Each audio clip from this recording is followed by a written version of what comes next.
Commissioner Copeland? At 7, so you guys ready and you can join us? He has to change into his black shirt. Hey, you want to step out for a minute? We will call to order the Tuesday, July 24th Gardner Planning Commission. If everybody please rise and join Commissioner Manley in the Pledge of Allegiance. I pledge allegiance to the flag of the United States of America and to the republic for which it stands, one nation, under God, indivisible, with liberty and justice for all.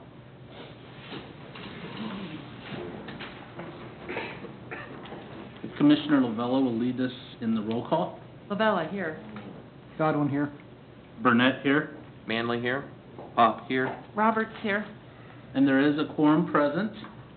We have one item this evening on our consent agenda, or actually two items, the standing approval of the minutes, and then the preliminary plat for the City of Gardner wastewater facility.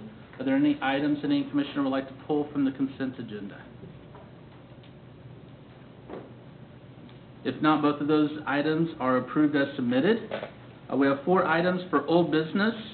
The first is D12-01, the PDP 12-01, Colonies Real Estate Development, Arvest Bank. Conduct a public hearing to consider rezoning property from C2 General Business District to CP1 Planned Central Business District for a 2-acre property located at 314 and 324 East Main Street. The application is filed by Brent Vinson on behalf of Arvest Bank. Staff presentation.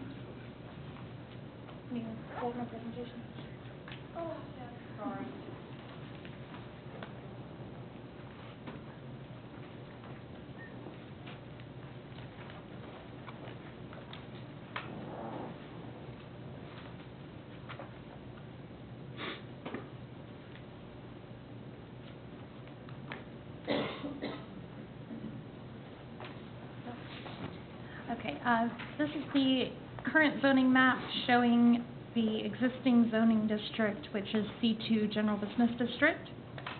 If approved, this rezoning would take all of that area to the CP1 Planned Central Business District. Looking at the 2010 aerial view of the site, you can see the two existing buildings. The office building is near the center of the site, and the dance studio and current Arvest Bank location are the building on the east end of the site. The new Arvest Bank building would be constructed at the west end. It's not working for me anymore. No, there we go. Okay. It's a 2-acre site for the two existing buildings plus the new one. Both of the existing buildings participated in the Downtown Enhancement District tax rebate program, and for both of those buildings, those rebates would expire with the 2012 tax year. The proposed new building, as I mentioned, would be on the vacant land west of the existing buildings. This area is within the Main Street Corridor Plan. The Main Street Corridor Plan, when it was adopted, included included zoning regulations that were recommended to be adopted but never did actually get codified. In the Midtown District, where this property is located, there would be a conditional use permit required for banks with drive-throughs if those had been adopted. In our current regulations that are adopted, a conditional use permit would not be required for a bank with a drive-through. Because this request is for a planned zoning district, it's going through the same public hearing, notification, and approval process. The preliminary development plan gives the same level of control over the plan. There's nothing gained by requiring a conditional use permit here. Because we do have the conflict, I wanted to bring that to your attention because this interpretation could set precedent for future applications. However, staff believes that if you want to require a conditional use permit for banks with drive-throughs based on the Main Street Corridor Plan, that the best way to do that would be to go ahead and update the zoning regulations to clarify that, as opposed to having this gray area where we're requiring something. One of the main reasons for the planned zoning district is to allow shared parking. The bank would be allowed in the current zoning district, as well as the proposed. There's 65 existing spaces between the two existing buildings. 11 new spaces would be added for a total of 76, which does exceed the minimum requirements for these businesses. However, the new spaces would not meet the minimum setback requirement for parking lots, nor the minimum throat distance specified in the draft access management code. Because this is an infill development, staff believes it makes sense to match the parking setback to the adjacent parking lots. And regarding the access management code, the lot is just not really big enough to get that minimum throat for this type of lot. Staff's suggested compromise is just to remove one parking stall, which would be the one on the east side of the driveway off of Main Street, on that south side, the one closest to the street. A stipulation was provided to clarify that. Sidewalks are provided to connect businesses to each other and the streets due to the location in the Main Street quarter plan. Landscaping plan, as it's shown, does not meet minimum requirements. Wanted to note this has not been evaluated against the newly adopted landscaping requirements because this application was originally submitted before the first draft was ever completed for the new requirements. However, the landscaping won't actually be analyzed in detail until the final development plan, so we'll definitely have to look at this a little closer at that time. There appears to be ample room to add trees to meet requirements. The trash enclosure at the northwest corner would require trucks to access it either by going through the drive-through lanes or by backing into the exit from Sycamore. And here's a view of the preliminary development plan, and then zooming in on the actual new development part of that. Elevations were provided, but will be evaluated in more detail at final development plan. They do appear to generally meet the architectural design requirements. Permanent marketing banners are shown on the elevations, and staff noted that this is something that would not be allowed by our current sign regulations. Since the new regulations are still being drafted, we haven't evaluated that against the new ones yet, but it's not anticipated to make a difference for that. A sign for the office building, the existing sign would be relocated to the south side of that building. Staff had suggested combining it with the new sign for Arvist, but the applicant didn't feel that that was a viable option. A driveway would be added on Sycamore. That would be the exit only for the drive-through for the new bank. The Main Street driveway may eventually become right in, right out at some point in the future. And then with the final development plan, the applicant will be required to submit a traffic impact study. Stormwater was not able to be analyzed in great detail because it wasn't received in time, but the plan shows it to be handled by underground detention system beneath the parking lot, so further review will be necessary with the final development plan. And layout of utilities and easements is subject to review and approval. Staff's recommendation is to forward this with a recommendation for approval, subject to the stipulations on your screen. Are there any questions for staff?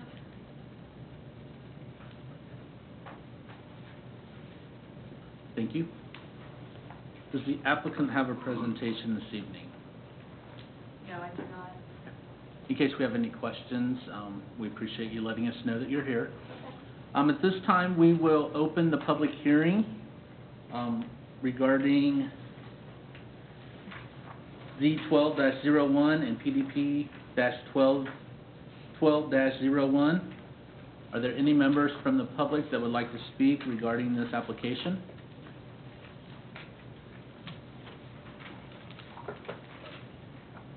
Mr. Chair, I move that we close the public hearing. Second. It's been moved by Commissioner Manley and seconded by Commissioner Pop that we close the public hearing. Is there any discussion? Not all in favor, say aye. Aye. All opposed, same sign. What questions do we have for staff or the applicants? I don't have a question so much as a comment, and I like the idea of being able to have more of a campus where you're sharing parking for these different uses. The one shortcoming I see in this is that there's no sidewalk in front of the lot or parking lots on the easternmost property. It's just a grass strip. I don't even know if there's a curb in front of that paving. It may just be striped, I'm not sure, but I believe there's a curb, if I remember correctly. I believe that it should have a sidewalk that connects. There's basically a sidewalk in front of that building, the easternmost building of the three. And I believe that should extend as a sidewalk on over to the new sidewalk that's being proposed to connect the whole campus. I'm not sure if I'm completely following, because looking at the aerial photo, I do see a sidewalk here, which is where I thought you were Now, talking about. right in the center of that lot, if you move the arrow up and then to the west, the I see, along there. 0148, right underneath that 00148, I believe the parking lot should extend from the corner of that building over to the new sidewalk that's being proposed on these two lots with the bank building and the existing office building. And that would truly connect that parking that is proposed to be used jointly, and also allow the other two parking lots to be used as overflow parking for the building that has the dance studio in it. So, but without that sidewalk, it's really not connected. You're walking behind cars that may be backing out or pulling in, instead of being able to walk on a sidewalk. So, with that, I'm pretty happy with what I'm seeing. As regarding improvements to the building and parking lot toward the east end, adding a sidewalk would be something that wouldn't be a significant change, so it could be looked at final development plan. The only catch is that the final development plan probably won't include that property, if I had to guess. It's possible that it would, but generally they're only showing the part that they're building. Right, but if that parking is needed to make that work, then it needs to be included, because that's part of the site plan. So even though it's not technically Right. Part of what's being, that is part of it. There's a tangent relationship there. I guess what I'm getting at is that you probably would need to stipulate that I'll be happy. as opposed to just addressing it later. Yeah. I think it should be added as a stipulation, but I definitely think that we don't have to see that at the preliminary stage. See that between now and final. Okay. That's all I have. Any other questions or comments? Does the applicant have any comments regarding the proposed sidewalk between the two buildings? And also in the staff presentation, they talked about making one of the parking spots or taking away one of the parking spots so that we have the proper egress for the driveways. Is there any comments or anything regarding that before we move forward? And if we could have you ask, step to the microphone and state your name and address for the record. Sure. I'm Lynn Anderson with Arvest Bank, and I office at 6300 Knoll in Mission, Kansas. I guess my only question would be, are you saying that that would be the responsibility of us as the applicant to put in that sidewalk between those two buildings that we do not own? Well, I don't know how you want to work that out. I assumed that It was all one. this is all under one ownership, because it's all being plotted and, yeah, the site plan is being presented as one plan. Does that? Well, Colonial does own that. Yeah, it's currently all under one ownership. The Arvest Bank plans to purchase the lot that they're developing with the bank separately. On the west side. But regarding, So that would be. your typical consideration of the items doesn't, get to the detail of who pays for what. Right. Yeah, I'm really not concerned with who pays for it. It would be on the Okay. plat, though, or it would be in our notes, Okay. in the requirements to move forward. To make Okay. this bank site work, you need extra parking, and that parking's coming from existing parking over here. And so that needs to be connected with a walkway. Okay, So a sidewalk needs to be constructed, whether it's the people that you're buying the lot from, right, or if they say no, and you, I don't know. okay, Um, okay. I think that's my only question. Any other questions for me?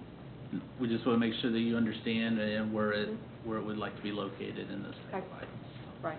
You can clarify any of that if we need clarification. Excellent. Okay. Thank you. If there's no other questions, is there a motion in order? I have to make a motion here. Existing stipulations.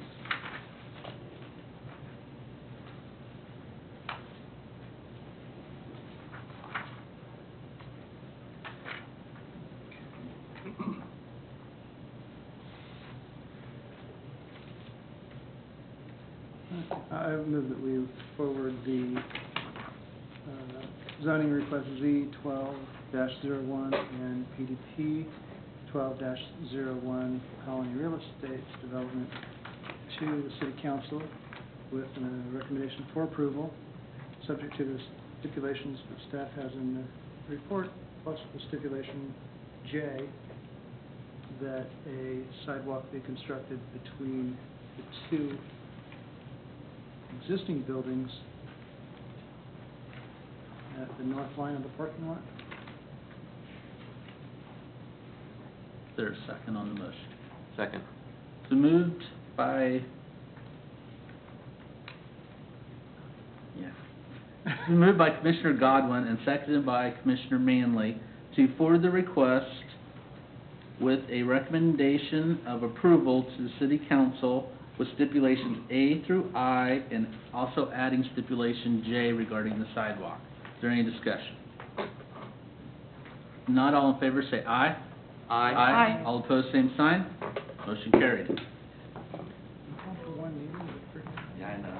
I gotta turn the gavel over to you for the next item. Okay.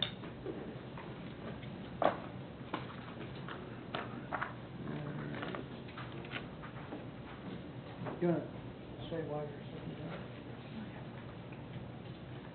I have to excuse myself because I have a family member who is employed by Marvin's Tow Service.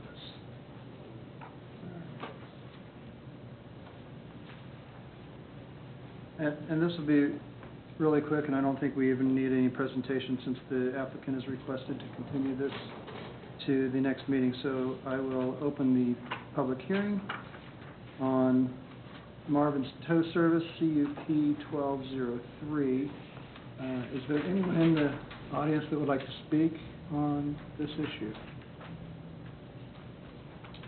Not seeing any, I would entertain a motion to close the public hearing. Mr. Chair, I move we close the public hearing. I think we're going to continue. We can I mean, close continue the public comment section. comment section of the public hearing. And then And- continue the conditional use permit CUP 1203 to the August 28th, 2012 meeting. There's a motion to close the public comment section and continue the public hearing to the August 28th, 2012 meeting. Second. We have a motion and a second. Any questions? All in favor say aye. Aye. Any opposed?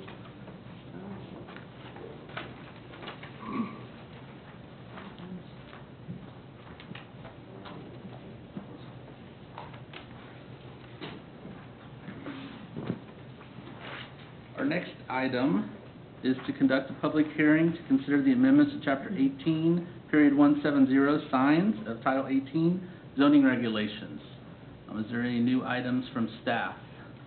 There's nothing new from staff for you tonight. I apologize that this is something that, really had hoped to have done months ago, but, due to workload and vacations and various things that have gone on, it has not been completed at this time. we are working on this, hoping to have this ready for adoption on August 28th. We'll make every effort to do so, but there's nothing yet to consider at this time. So we will therefore open the public hearing for amendments to Chapter 18, Period 170 signs. Is there anyone in the audience wishing to speak on this application or this item before the board? Not, is there a motion? Mr. Chair, I move we go ahead and continue the public hearing of the consideration of the amendments to the Chapter 18, 170 signs to the August 28, 2012 meeting. Second. It's been moved by Commissioner Pop and seconded by Commissioner Manley that we close the public hearing and that we also table considering the amendments to Chapter 18 Period 170 signs to the August meeting. Is there any discussion? Not all in favor, say aye. Aye. All opposed, same sign. Motion carried. Our next item is amendments to Title 18 pertaining to definitions related to outdoor storage. Conduct a public hearing. Staff update? Yeah, this one, we've been talking about it just as definitions related to outdoor storage. We've continued it several times. At the last meeting, we initiated amendments to allow us to broaden this to additional definitions for other topics, as well as some housekeeping amendments and incorporating the new landscape design standards, just taking care of that all at once with one ordinance. Because of that, we actually are recommending that you reopen the public hearing, then close it instead of continue it. And then if anybody here is interested in that issue, let them know that a new public hearing will be opened at the August 28th meeting. That will include all of the amendments plus the definitions for outdoor storage. Are there any questions on this item? We may need some assistance from staff on this one, so who would like to make the motion? First, actually, we need to open the public hearing in case anybody would like to speak regarding this application.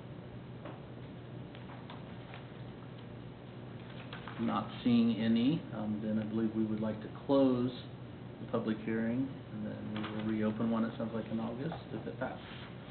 Mr. Chairman, I move that we close the public hearing. Second. So moved by Commissioner Godwin and seconded by Commissioner Pop that we close the public hearing. All in favor say aye. Aye. All opposed, same sign. Motion carried. And we will open a new public hearing at our August meeting for that item. Now we have two items of new business. FDP 12-01, Bruce Funeral Home. Consider a final development plan for Bruce Funeral Home, a garage and parking lot addition to an existing funeral home located at the southwest corner of Main Street and Center Street. The application is filed by Roger L. Cassidy, P.E., on behalf of Shirley J. Brown. Staff presentation. There you go. And would you like to do both of these together? Yes, the presentation will be both for the final development plan and the final plat, which goes by a different name.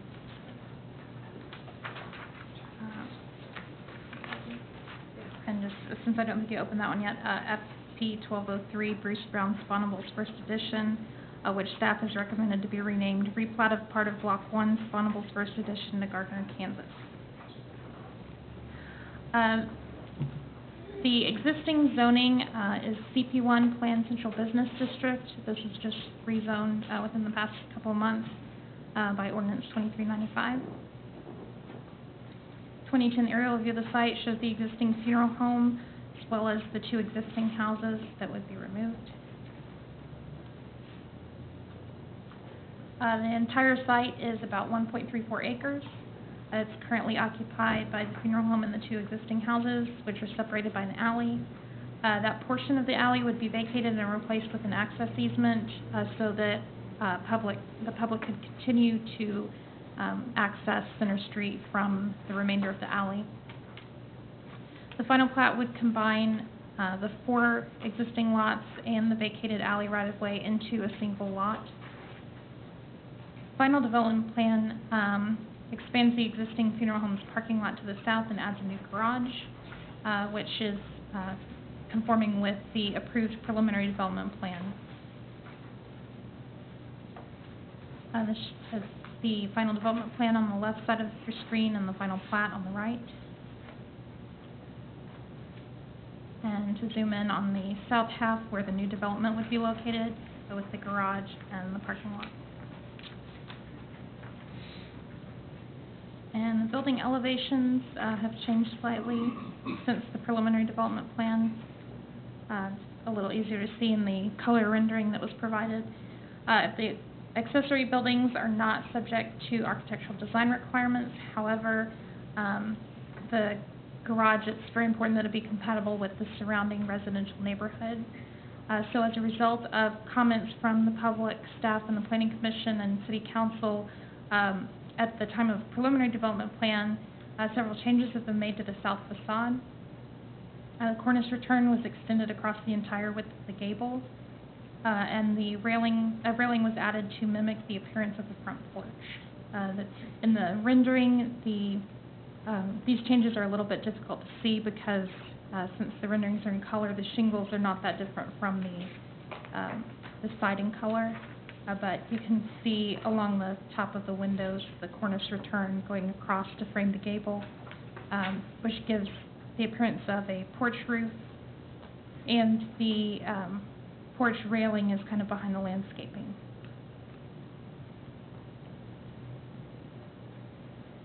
Regarding parking, 1 parking space is required for every 2 employees and every 4 seating capacities, which would be 38 total spaces required. The existing parking lot has no designated parking stalls. The new parking lot would provide 54, which exceeds requirements. The parking lot would be lit by new light poles around and within the interior of the lot.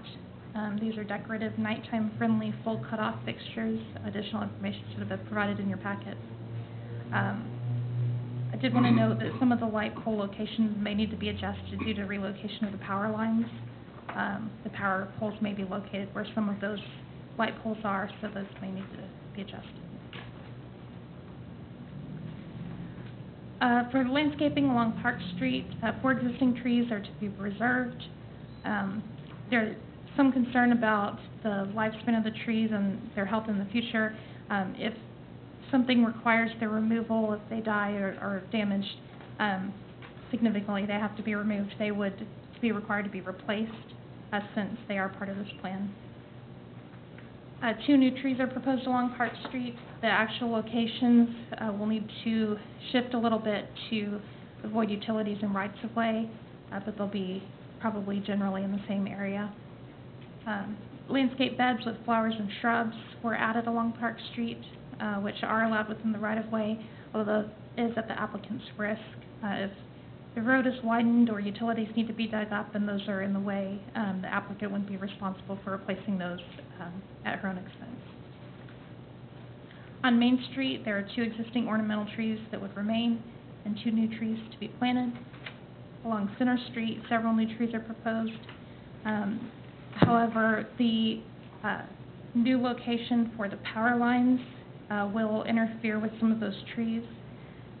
So those would need, several of them may need to be removed, relocated, or exchanged for shrubs or small ornamental trees because plantings near the power lines cannot grow taller than 12 feet to ensure that they don't interfere with the power.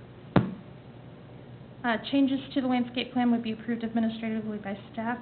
That same situation with the power lines also affects the trees in the parking islands. So those would not be. We're having technical difficulties.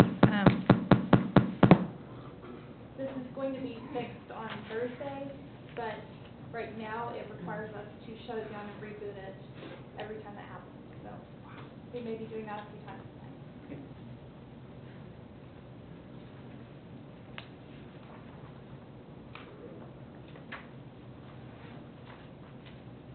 I think that was towards the end of the presentation. I don't know if you had any other questions. it'll take a while for it to come back up, so I'll just go ahead and move on. I'm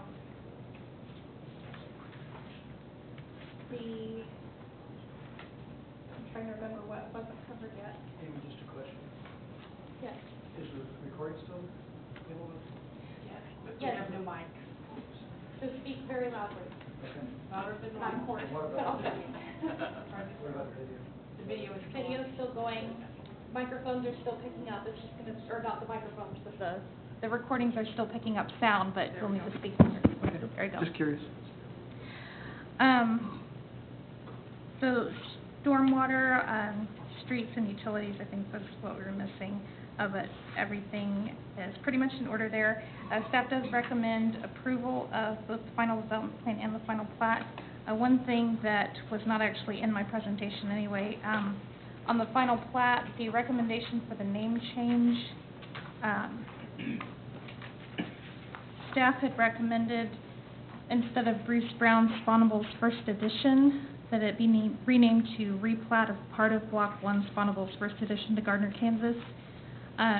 Normally, staff doesn't comment on plat names, but in this case, it was a misleading name because it's not an addition. There's no new land area being platted. It's within a single existing plat.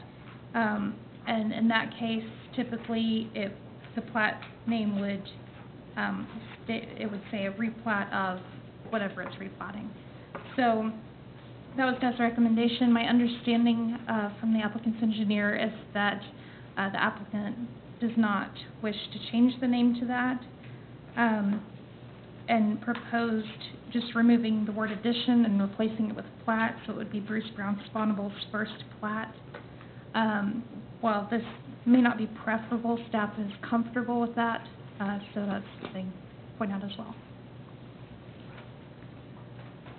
Is there any questions for staff? Do we know how tall these light poles are yet?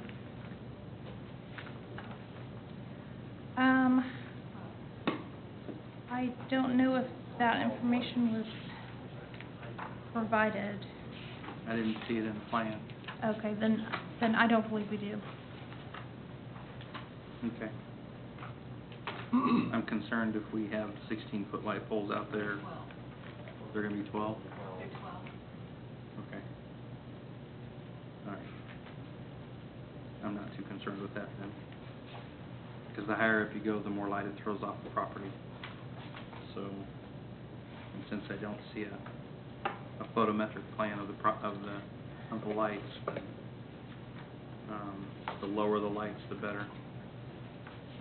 I just want to make sure that there isn't any light encroachment on neighboring properties.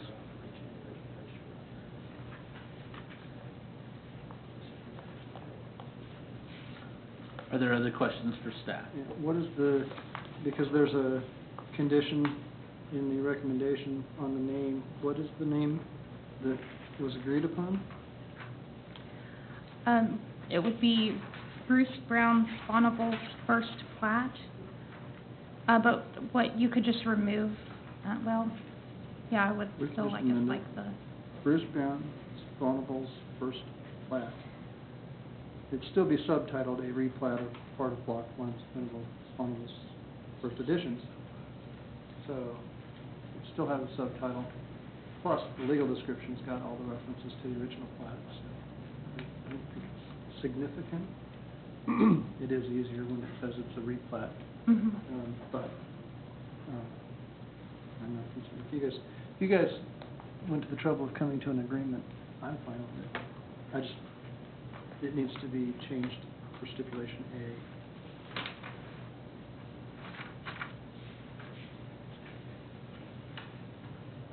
Any other questions or comments? Does the applicant have a presentation or would like to make any comments regarding this? Which item? We can talk about both items. I'd ask you to I guess start with we- the final development plat. On the plat, we were presented with a document to fill out for you and told us we were to rename it. So we spent 2 or 3 days thinking about what we thought was historical and appropriate. And we were shocked yesterday when I read it that they wanted to change it.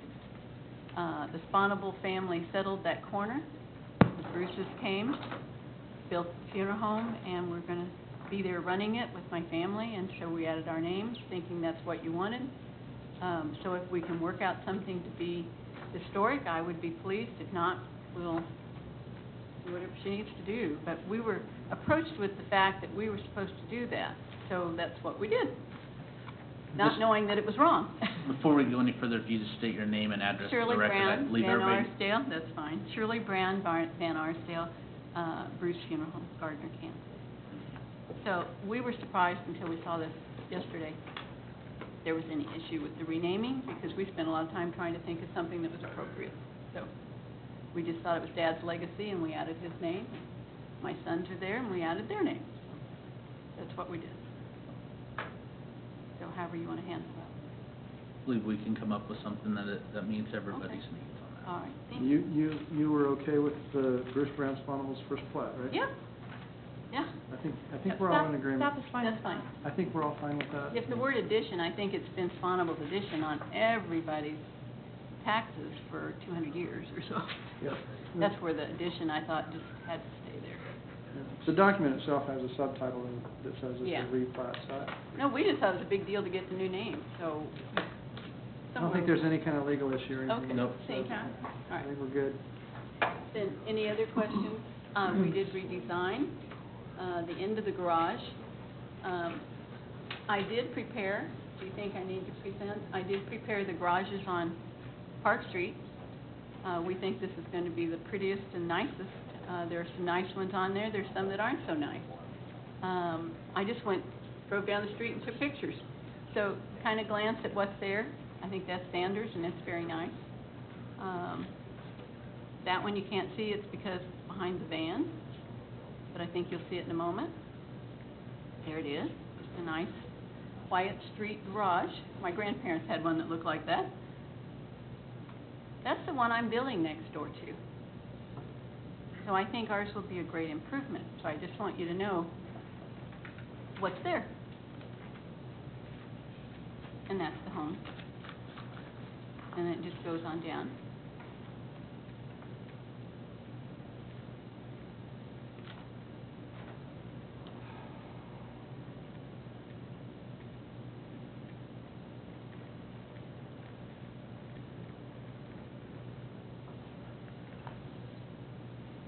I think there's just one more.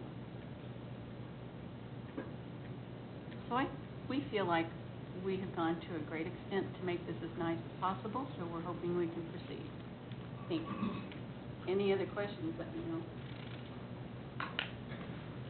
Comments, questions for staff?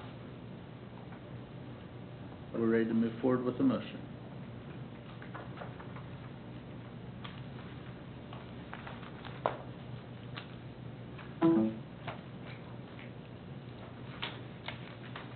Taking care of both of these. We'll have to make two separate items.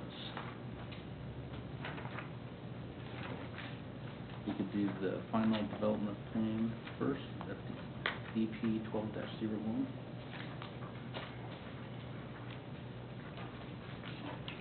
Mr. Chair, I move that we go ahead and approve the final development plan for Buse Funeral Home, FDP 1201, subject to stipulations A through E by staff. Second?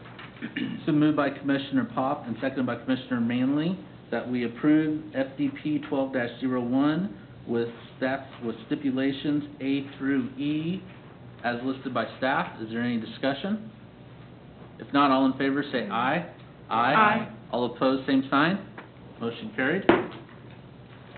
The next item to decide on is the final plat, 12-03. I believe that there was some discussion regarding renaming that.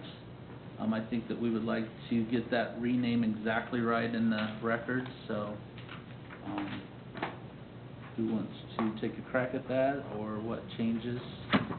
I think that we're all pretty good with what was recommended between staff and the applicants.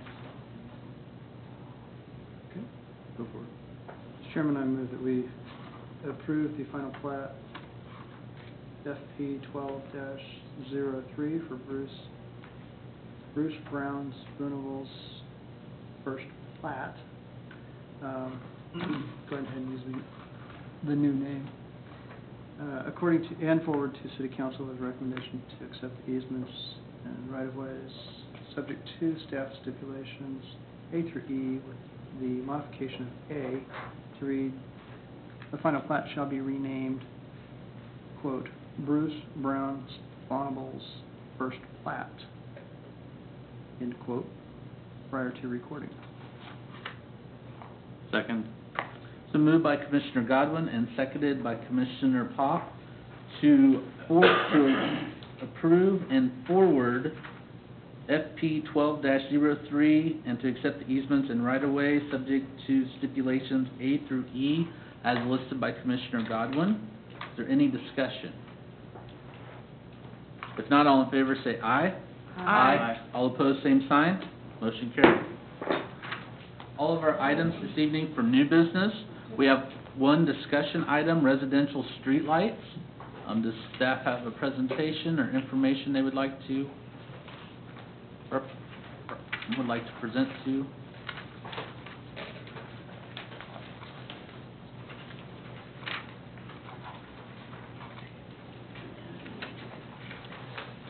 In the past, the city hasn't really had a formal policy on street lighting. Generally, what we've done is use 30-foot tall poles on all our city streets, arterials, collectors, and residentials even. Poles would typically be made out of aluminum or fiberglass, which is what we currently have. There are a couple exceptions. We have a couple subdivisions where we did approve 14-foot more decorative lighting pole in subdivisions. So what staff is recommending, and mainly just for consistency within the city, and then also to help us just with the type of fixtures that we have to keep in stock for future replacement, of identifying what we would like to see within the city. So those recommendations, the first two bullets in your list there are we're recommending using 30-foot aluminum poles on all arterial and collector streets. The intent there is that these streetlights would completely light the streets, and really the intent there is for traffic safety. And then within all new residential street construction, we would recommend going to a 14-foot decorative pole. And the intent there is more for safety within the subdivision. The lighting isn't needed for lower speed, lower volume residential streets. I've got a couple pictures to show. This first one, that's a picture of our fiberglass poles that we have. You can see that they get discolored over time and require maintenance. So really that's the main reason that we're recommending the aluminum poles. Even though they're more expensive, they are essentially maintenance free. This is an example of a decorative pole in town, Sunset Ridge. That's a 14-foot pole there. And in Thunderbird Meadows, it's very similar, if not the same pole that's being used there. Again, 14-foot pole. And the last example here, this is what Latha and also the City of Overland Park use this exact same standard in all their residential streets. So it's a 14-foot aluminum pole with the black fixture on top of it. So for us tonight, we just wanted to bring this forward, before we go ahead and make policy, and looking for maybe some feedback from you on this, especially with regard to the residential pole, what it might look like, and answer any questions that you might have. How often would you have to paint those poles or provide maintenance to the poles? That's about 10 years. And about how much does it cost to do the maintenance for each pole? If you were just painting out here, Dave, I think we're looking at a little under $200, I believe, is what the amount was. Yeah. $200 per pole? Per pole, yeah.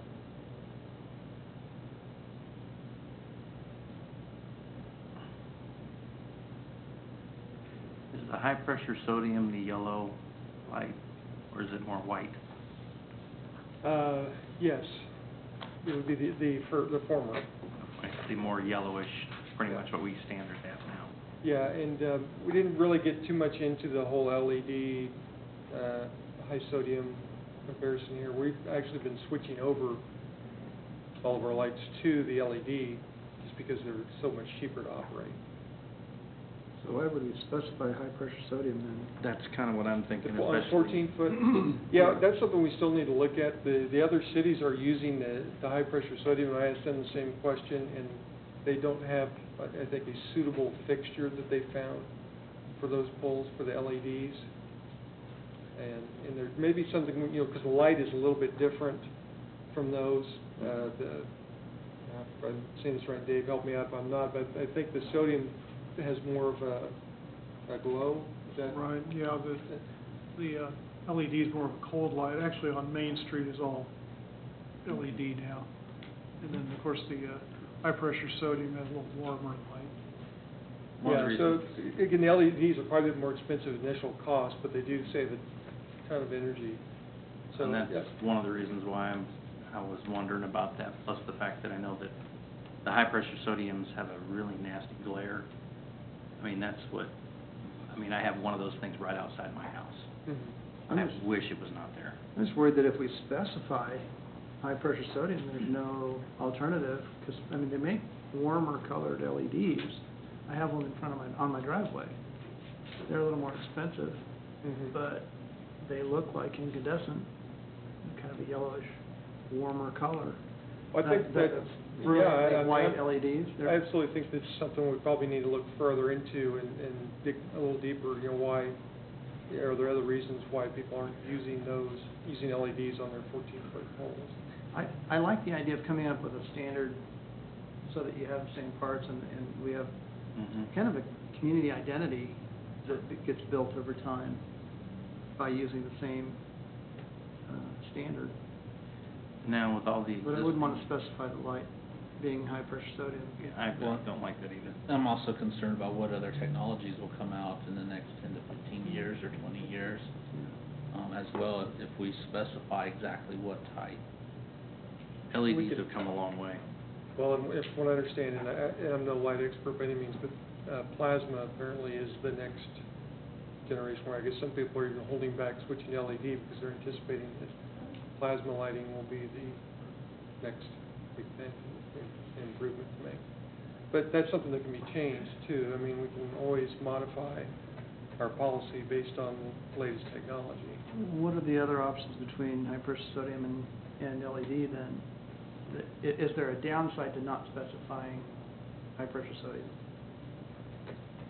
that you're aware of? Would we get some light fixture that is even worse than the glare of high-pressure That's a sodium? good question. Yeah, I Do we could know? tell you. I think without with the difference in the way the light looks, you get into the issue of consistency within the city. You know, do you want it all to look the same? The light definitely does look different when you see them side by side. Yeah. Definitely. You don't want to go between every other one being, Well, yeah. yeah. I would rather wait. I would rather have you guys investigate the LEDs a little bit more before we specify saying high pressure sodium. I mean, I guess my one other question is will you be replacing the existing ones when they get to the point where you need to replace them with these? Like the existing ones we have now, they're taller than 14 foot in residential areas. Are you going to switch them out as they need to be, or are they going to, you just going to replace them with the same stuff? I think at this point, what you'd see is if it's a 30-footer at the moment, we really don't have a plan to move in with this sort of light, but on future subdivisions that come in, we would go to this standard. Okay. So if the light pole would need to be replaced, you'd probably switch it to, well, the problem with that is that unless you're switching them all out, Yeah, I think. you're going to have to go back to. Well, it's not as simple as a bulb. It's a Yeah. fixture. You have Fixture to to something, replace. you have to change the whole thing. I think if you had a knockdown in a subdivision where you had a 30-foot Cobra head, you'd probably go back with a 30-foot Cobra head. And one of the advantages of the spun aluminum, the fiberglass, so they're cheaper, they're a direct bury. If you do have a knockdown with an aluminum, you have a screw-in base, you generally can unbolt and bolt a new one up, so it's a replacement can be simpler. Is there any plans in the future for switching out the existing, if we're not gonna replace the poles, switching out the heads to LEDs in the residential areas or not? At this point, we haven't gotten that far. One thing that has happened for a while, the responsibility for lights has shifted back and forth. We've kind of shifted it back to electric, or was basically the city's leasing the lights from the electric. And then what would happen on new installations, then engineering would be in charge of getting those installed, and then they'd be basically accepted by the electric folks. Well, I like the change of Main Street and the main arterial, the way it looks. It's not a yellowish glow anymore. You can actually see colors, and then things just seem crisper with the LEDs on Main Street. So, here we go again. Your commentary, make yourself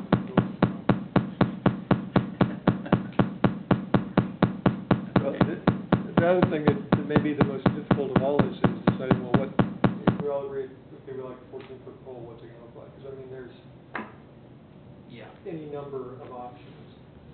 And through part of the reason OP and the lake use that aluminum poles because it's relatively inexpensive. When you get into the more decorative, I mean, you can spend twice as much on a pole. And I think there's been, if you've been in old downtown Overland Park, they've got some really nice black decorative poles, and they've not liked them at all. They've been maintenance problems, paint blocks. I don't think we need to go to that. So yeah, there's a wide range, so. I'm just sitting here looking at the numbers. If you said that it costs $200 for 10 years to paint them, I mean, you have a 30-year payoff in the difference of the upfront cost. So that would be something that I would hope that staff would look at much closer and determine what the life expectancy of the poles are, if there is a savings there by doing that upfront. Would you even need to paint an aluminum pole though? Well, that's versus the fiberglass Okay, so pole. the fiberglass ones we'd have to repaint, but Every 10 years at $200 a pole. I mean, you have double, 30-year return on it's a 30, investment. yeah. Before you save anything on that, pole. But there's also other maintenance that, I mean, Dave mentioned, putting it back up on a knockdown. You know, that can be significantly different if it's harder to do fiberglass, or if it's more commonly totaled on a knockdown on fiberglass. I don't know. I think there's a lot of factors, including the paint, That we don't see here in front of us. that could go into it, so, yeah, that's getting into city council's realm in being responsible for the budget. well, I'm liking the fact of the LED lamps, because then, I mean, if we have our own utility, that's less of a drain on our own infrastructure. Absolutely. And I Over the like course the of look of time. the aluminum. I think that's nice. I think it's worth it.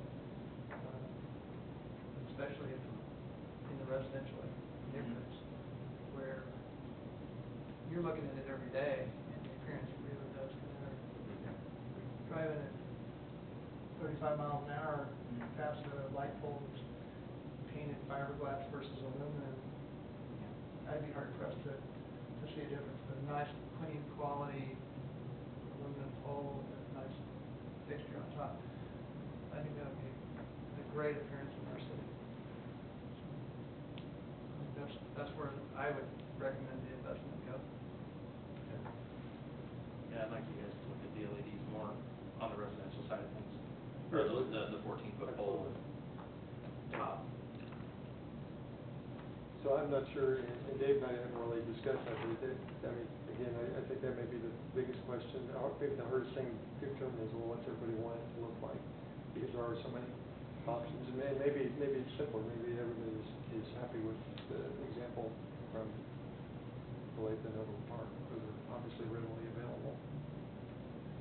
Honestly, if you want my opinion, I think you guys need to come up with a nice quality design that is going to be acceptable, that's easy to maintain, inexpensive, that looks good, and buy-in on that, because, yeah, there's hundreds, and getting everyone to agree on one is gonna be almost impossible. I mean, we could certainly come up, narrow it down to a handful, or if it further, we just come and say, this is it. This is what we want. I'd rather see, is this acceptable? Because this is the best choice that we found. If not, here's a book. Yeah. I mean, what we usually do is we end up having, in my profession, we give them three choices. You give your basic choice, you give them something that's somewhat in the middle, and then you give them something that's a high-end, I won't say high-end, but a little bit more expensive, types of look with three different looks. And then usually by that, you can get an idea of where everybody fits, and maybe something of the high end they like, but they don't, but they like the low end on this side, so you end up combining the two or three and getting a light that pretty much everybody's pretty happy with. So, I think that may be an option. I don't think we need an entire book, but, 3 or 4 options or something like that would probably be enough for everybody to take a look at. So, I would also recommend that we look for a vendor that's been around for a long time, so that we don't get into something where 20, 30 years down the road, we're trying to buy parts for something, huge investment in it, and now we gotta switch out again. They quit making it, or they went out of business. So I would look for someone that's been around for a long time. Thanks. What other questions or comments? Other items from staff before we adjourn the meeting? First, I don't know if any of you have had an opportunity to meet Cheryl Harrison Lee, started as our city administrator last week, but just wanted to welcome her. She's not here tonight, but she, as you're probably aware, she has a background in planning, and speaking with her, I'm excited about some of the ideas she has for Gardner's future and for improving planning in Gardner. So, then also, I hope you got my email earlier today. The Southwest Johnson County, the Southwest Johnson County Freight District Land Use and Transportation Plan has gotten underway, and they're wanting to put together an advisory committee, which will meet 4 times over the next year to review study results and progress, and also to provide guidance to the study team. They've suggested 1 elected official and 1 planning commissioner from each of the study partners. So I'm looking for a volunteer for that. Meetings will probably be held in late afternoon, so keep that in mind. Is there anyone, Commissioner Pop, anyone else? I'll definitely do that, if nobody else wants to. Excellent choice. Just send me the information. Okay, thank you. And we only received 1 new application for the next meeting, so we have several continued items, of course, but hopefully that'll give us a workable agenda for next year. I have a question. Many of you might have seen it. So what's going on with Quick Trip? Is Quick Trip coming, not coming? What's going on? Because I keep getting questions. I don't know if you guys do or not.